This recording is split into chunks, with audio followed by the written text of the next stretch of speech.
Le monde connut plusieurs empires. Et parmi tous, 4 se firent remarquer de manière prophétique telle que l'avait annoncé le prophète Daniel dans son livre. L'empire babylonien tout d'abord, avec de grandes réserves d'or et une richesse sans pareille. Par la suite, l'empire médo-perse, qui lui avait une puissance terrifiante.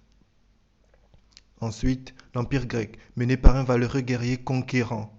Et pour finir, l'empire romain, qui était sans doute le plus terrifiant d'entre tous.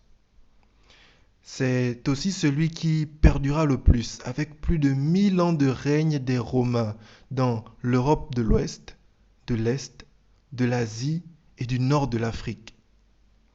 Rome est connu comme étant l'empire de la terreur, l'empire de la force. Et c'est dans ce contexte romain qu'apparut le Messie du monde, Jésus, tel qu'il était annoncé dans les prophéties de Ésaïe, de Michée, dans la Torah juive par Moïse et dans bien d'autres livres. Jésus, l'homme qui impacta le monde comme jamais aucun autre homme avant ni après lui.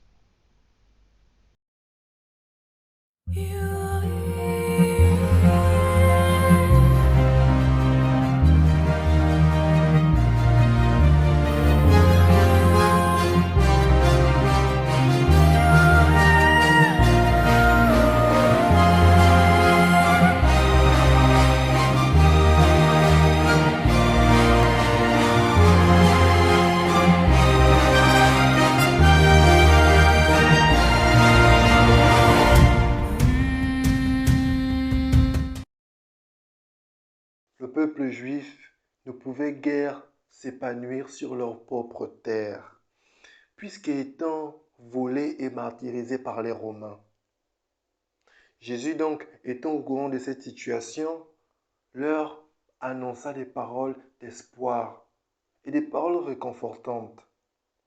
Il leur dit donc, ils sont heureux ceux qui ont un cœur de pauvre, parce que le royaume des cieux est à eux. Ils sont heureux ceux qui pleurent, parce que Dieu les consolera. Ils sont heureux ceux qui sont doux, parce qu'ils recevront la terre comme un don de Dieu.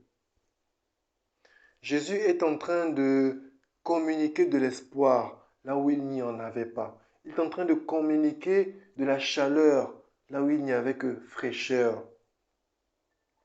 Par ces paroles, il est en train de faire comprendre au peuple d'Israël qu'il est absolument inutile de s'attacher aux situations par lesquelles nous vivons actuellement. Abondance, richesse, misère, pauvreté, joie, extase, plaisir, toutes ces choses sont éphémères, mais que nous devons par contre regarder vers le ciel, vers les trésors que Dieu garde pour nous. Par cette béatitude, Jésus se présente en tant que consolateur des affligés, consolateur de ceux qui pleurent et de ceux qui n'ont pas d'abri sûr. Outre les béatitudes que Jésus prônait à ses concitoyens, il leur faisait également comprendre qu'il était possible d'avoir la vie éternelle, mais seulement si ces derniers croyaient en lui. Celui qui croit en moi vivra même s'il meurt. Telles sont les paroles qu'il dit à Marie lorsque cette dernière venait toute affolée vers lui parce qu'elle venait de perdre son frère, Lazare. Et ce n'est pas tout. Il ajoute encore, en vérité, je vous le dis, celui qui croit en moi a la vie éternelle.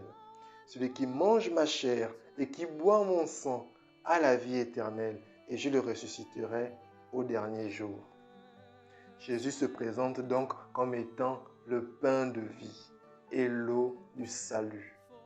Il se présente comme étant la solution au dilemme qui sépare Dieu, qui est lui, pur, de l'homme qui est impur.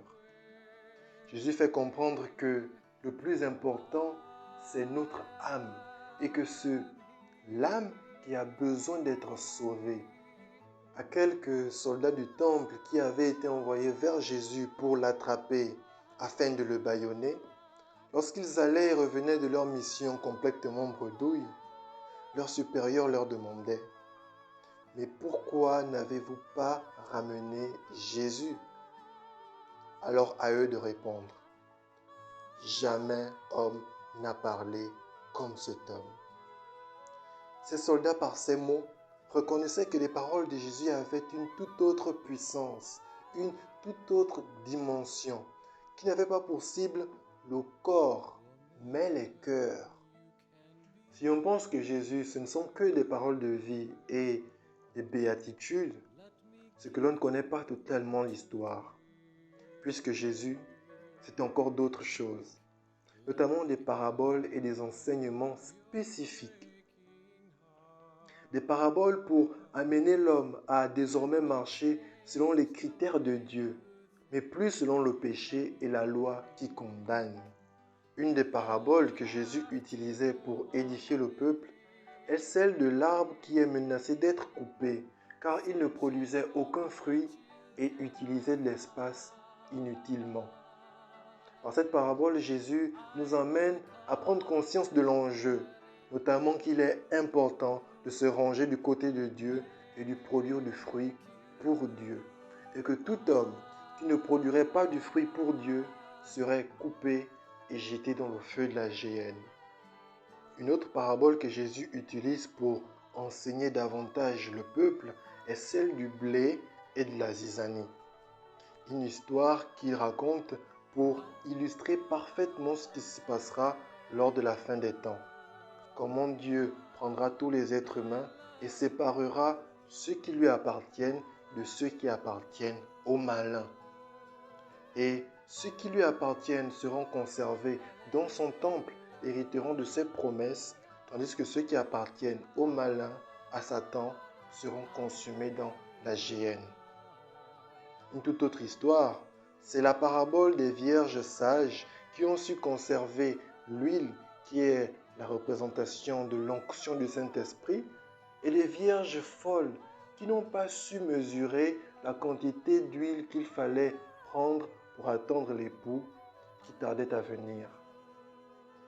Par cette histoire, Jésus veut nous faire comprendre que nous qui sommes des chrétiens, nous devons continuellement veiller.